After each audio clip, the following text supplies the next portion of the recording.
Shalom, senang bisa berjumpa lagi dalam renungan hari ini. Mari kita siapkan hati kita, kita berdoa terlebih dahulu. Kami mengucap syukur kepadamu ya Tuhan untuk kesempatan yang baik membaca serta merenungkan firman. Terangilah hati kami, pimpin kami dalam nama Yesus Kristus. Amin.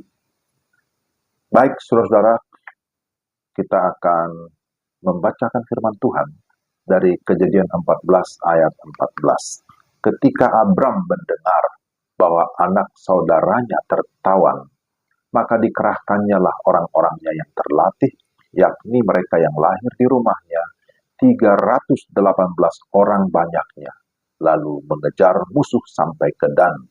Dan pada waktu malam, berbagilah mereka, ia dan hamba-hambanya itu, untuk melawan musuh. Mereka mengalahkan dan mengejar musuh sampai ke Hoba di sebelah utara Damsik. Demikianlah firman Tuhan. Tema kita hidup dalam kemenangan.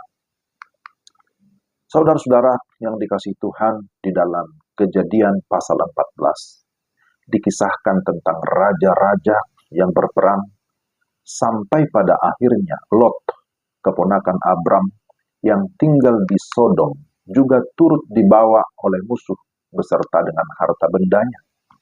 Kemudian datanglah seorang pelarian melaporkan peristiwa itu kepada Abram. Ketika Abram mendengar bahwa Lot ikut tertawan, maka ia segera mengerahkan orang-orang terlatih, 318 orang banyaknya, lalu mengejar musuh-musuh itu sampai ke Dan. Kita melihat di sini, dalam bagian ini, bahwa oleh anugerah Tuhan, Abram mengalami kemenangan. Ada beberapa kemenangan yang bisa kita lihat di sini. Pertama, kemenangan atas Lot.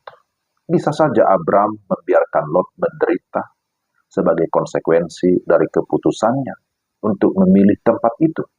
Namun, orang beriman dipanggil untuk menjadi berkat. Jadi Abram pun pergi untuk menolong Lot.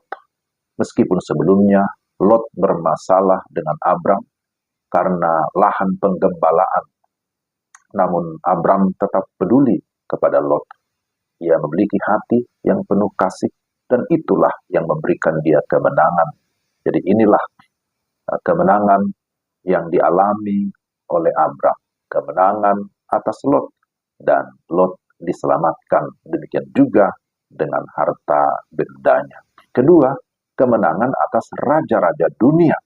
Abram adalah seorang perantau yang tidak akan pernah terlibat peperangan jika bukan untuk menyelamatkan Lot.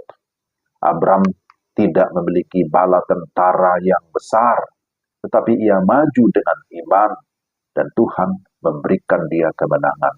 Mereka mengejar musuh dan mengalahkan semua musuh-musuh itu. Ketiga, kemenangan atas diri sendiri. Kita harus tetap berjaga-jaga, terutama menjaga hati setelah mengalami kemenangan atas musuh. Dia berjumpa dengan Melkisedek. Ia seorang imam Allah yang maha tinggi. Lalu ia memberkati Abram. Sebagai rasa syukur dan hormat, maka Abram memberikan persepuluhan kepada Melkisedek. Di sini kita belajar, saudara-saudara, tentang memberi persepuluhan. Ternyata sudah dilakukan Abram sebelum hukum Taurat diberikan. Jadi pemberian persepuluhan bukanlah sebagai tuntutan hukum Taurat. Lalu kemudian juga hadir di sana Raja Sodom yang menawarkan ataupun memberikan harta benda kepadanya, karena dianggap bahwa Abram sudah berjasa mengalahkan musuh-musuh.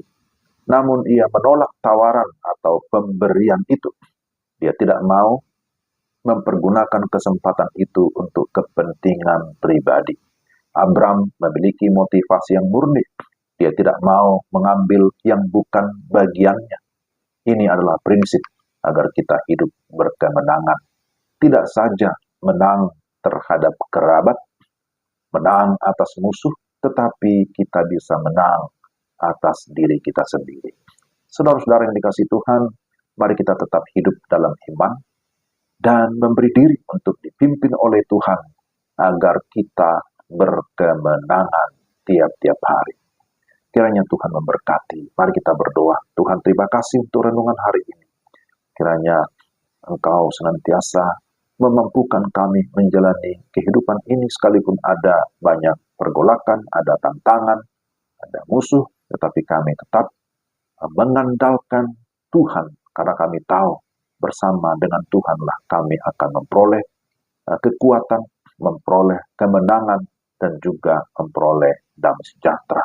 Pimpin kami menjalani hari ini dalam segala aktivitas kami. Dalam nama Yesus. Amin. Demikianlah renungan kita hari ini. Tuhan memberkati saudara sekalian.